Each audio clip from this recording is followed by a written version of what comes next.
কাছাড় জেলার কাটিগড়া শিক্ষিত যুবক যুবতীদের আত্মনির্ভর করে তোলার লক্ষ্যে নতুন উদ্যোগ নিল বিরাজ রাইজিং অ্যাসোসিয়েশন।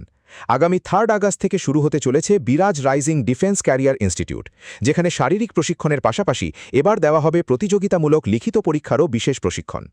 রবিবার কাটিগড়ায় আয়োজিত সাংবাদিক সম্মেলনে সংস্থার কর্ণধার তথা সিআরপিএফের হেড কনস্টেবল বিরাজ মালাকার, ভারতীয় সেনাবাহিনীতে কর্মরত চিরঞ্জিত দাস সহ অন্যান্য সদস্যরা এই ঘোষণা করেন। সংস্থার দাবি, 2017 সালে যাত্রা শুরুর পর তাদের প্রশিক্ষণে ইতিমধ্যেই 38 জন যুবক যুবতী ভারতীয় সেনাবাহিনী, বিএসএফ, সিআরপিএফ, আসাম রাইফেলস ও কমান্ডো বাহিনীর মতো বিভিন্ন কেন্দ্রীয় নিরাপত্তা সংস্থায় চাকরির সুযোগ পেয়েছেন। তবে অনেক প্রার্থী শারীরিক পরীক্ষায় উত্তীর্ণ হলেও লিখিত পরীক্ষায় পিছিয়ে পড়ায় চাকরির সুযোগ হারাচ্ছিলেন।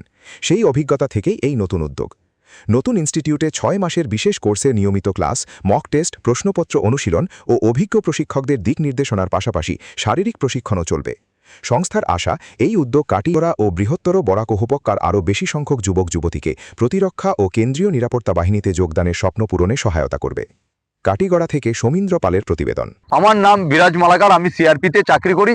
চাকরির মাধ্যমে ছুটিতে আসার পরে এই সিস্টেমটা শুরু করেছিলাম। আপনারা জানেন, আমরা বিগত 2017 ইংরেজি থেকে বিরাজ রাইজিং অ্যাসোসিয়েশনের শুরুয়াত করেছিলাম। বিরাজ রাইজিং অ্যাসোসিয়েশনের শুরুয়াতটা এটার লগে করেছিলাম যে কাটিগড়ার শিক্ষিত যুবক যুবতী তারারে একটা রাস্তা দেখানোর লগে আমরা ফিজিক্যাল ট্রেনিং দিচ্ছি।